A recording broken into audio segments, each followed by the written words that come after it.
একজন মানুষ সারাদিন নামাজ পড়ল, নামাজ পড়তে পড়তে পড়তে পড়তে এমন অবস্থা তার কপালে নামাজের দাগ পড়ে গেছে একদিনই, কিন্তু সে ওযু করে নাই, তার নামাজ কি হবে? সারাদিন নামাজ পড়লেন কিন্তু ওযু করলেন না, এই নামাজের কোনো দাম নেই।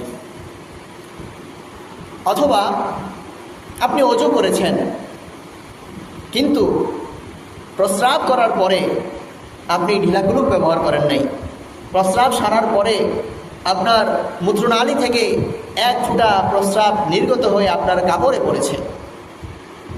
আপনি ওযু করেছেন ঠিক, একেবারে সহিশুদ্ধভাবে ওযু করেছেন, ওযুর ভিতরে আপনার কোনো ঘাটতি নেই, নামাজ পড়েছেন খুশু খুজুর সাথে, একমাত্র আল্লাহ তাআলাকেই দেখানোর জন্য নামাজ পড়েছেন। এই নামাজ কোনো দুনিয়াবি খেয়ালে হয় নাই, দুনিয়ার কোনো মানুষকে দেখানোর জন্য নামাজ পড়েন নাই, কিন্তু আপনার কাপড়ে ওই যে এক ফোঁটা প্রস্রাব রয়েছে, ওই এক ফোঁটা প্রস্রাবের কারণে আপনার সমস্ত পুরা নামাজ বাতিল হয়ে যায়।